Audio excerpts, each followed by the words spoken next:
So, yan mga ka-farmers, no? Pinaliguan ko yung ano natin, yung kusyamo natin na broodcock natin na kusyamo nandun sa dulo. Tapos yung ating dalawang Malaysian Sirama, no? So, yan. Yung natin mga farmers, yung kusyamo natin na hen ay naglilimlim mga ka-farmers, no? Akala ko dati mga farmers ayaw maglimlim kasi nung unang pangitlog niya hindi ko kasi nalagyan ng pugad, kaya yun kahit saan lang siya nagitlog. Pero ngayon mga farmers, nilagyan ko ng pugad. Nung una doon sa baba siya, pangalawa doon sa baba, tapos yung mga itlog nilagay ko na lang sa pugad, no? Hanggang natuto siya na doon siya magitlog. At ngayon naglilimlim siya mga farmers. So pinaliguan pala natin tong natin mga farmers, Malaysian Sirama saka yung kusyamo, kasi pupurgahin natin kasi pumayat yung katawan nila, no? Medyo payat. So purgahin natin yung kusyamo natin, kailangan talaga yung purgahin kasi galing breeding, no? So yun, yan sila mga farmers. Yung Malaysian Sirama pala natin mga farmers ay available to mga farmers, no? Kung sino may magkagusto, may tayo pure white, tapos may tayo kulay pungka, no? Yan. So yung kulay pungkan pala mga farmers, anak yan ng color white natin, no? Mas mas matanda tong kasi anak lang yung natin. Yung kusyamo natin may available na sana tayo kung hindi pa kinain ng pusa, no? Kaso kinain ng pusa, ubos. Kaya ngayon may itlog na naman na nilimliman. Sana makaano tayo, no? Maka tayo ng offspring para makapag naman tayo sa mga ibang mahilig sa kusyamo, no? So yan mga farmers, no? Pinainitan ko sila kasi hindi to lagi naiinitan. So lapitan natin konti.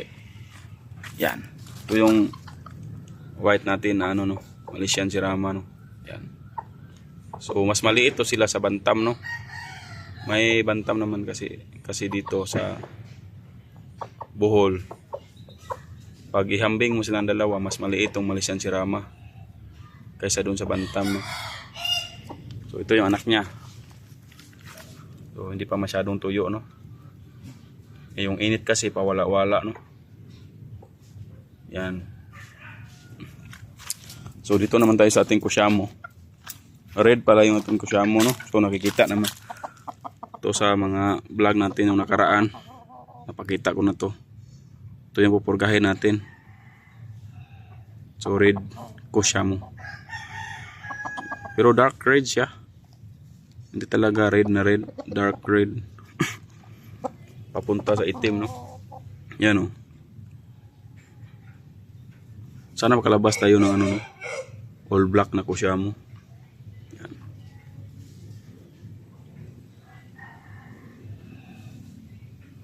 Maraming itlog yung inahin ito mga farmers. Silipin natin mga farmers para maniwala kayo na naglimlim mga ka-farmers. Bumaba pala mga farmers. Sana yun? Ito, uminom ng tubig. So yan, oh, yun yung kadami yung itlog niya mga farmers. 2, 4, 6, 8, 10. 2, 4, 6, 8, 10, 12, 14 na mga farmers. Yan, o. 2, 4, 6, 8, 10, 12, 14 nga. 14 na itlog. Tapos dito nag-itlog na rin to mga farmers, no? Tapos dito yung mga natin. Ito, available din to mga farmers. Yung sa taas, yung sa baba lang yung hindi, no? So balik tayo dito mga farmers, no? So bumaba pala yung inahin, uminom ng tubig. Na huli tayo sa sa pagkuha ng video, no? Kanina nandun siya, naglimlim. Baka babalik yan mamaya, videohan ko na lang. So yun mga farmers, yun lang muna ngayong araw to mga farmers, no?